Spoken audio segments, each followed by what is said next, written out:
I really like to mess with chords that aren't in the same key and try to weave them in together, whether with voice leading or modal interchange or whatever you might think of. And truth be said, some chords just work with each other well, even if they are as far apart as you can find them. Like, I don't know, maybe you can take an A minor and I don't know, an E flat major 7 and think to yourself, hey, these chords are pretty far out there. They don't really match with each other too well. But maybe you just need to work on the inversions of those chords, because if you look at an A minor like this and an E flat major 7 like this, obviously it doesn't sound like a pretty ballad or a pop song. It actually sounds a bit dark and mysterious, but that's not a bad thing. In fact, it might even be the sort of sound that you're looking for. And I'm pretty used to looking at chords like that. I've definitely used a bunch of different chord progressions and chord combinations over the years, but one that I didn't really remember using was going from G minor to E7.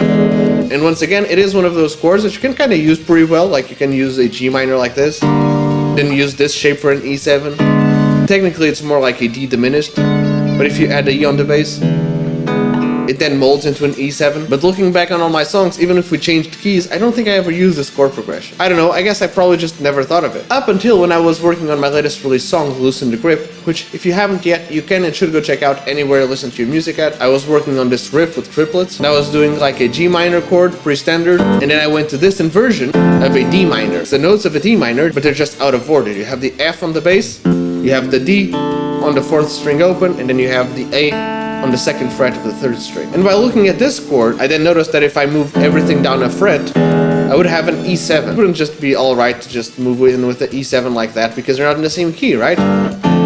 The E7 feels a little bit out there. At least it did while I was working on that riff. But then I thought to myself, okay, wait a minute, what if I keep on with the triplets thing, but then I raise the F to an E, I keep the A in there. In one hand you can think of it as a D sus2, or you can think of it as an E with a 7 and a sus4. And if there's one thing that you can do to really lead you into another chord, is to first suspend it and then resolve it. So by complete accident really, I ended up with something like this.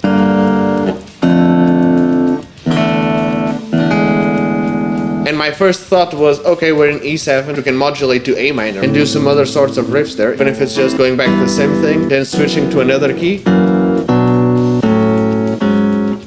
And we can just keep switching key changes like that. But it just didn't really match the vibe that I was going for, especially because Loosen the Grip is pretty much a G minor song for pretty much the whole way through. But as I was repeating the riff, I was then surprised to figure out that if I did go to that E7, it didn't really sound that weird to go back to the G minor. I then mashed it in with another riff in G minor, and suddenly what was just originally a couple of chord ideas ended up as being something super cool that I just had to record on my phone and leave that idea ready and settled for whenever I finished the song. Also, in the context of the song, it sounds like this.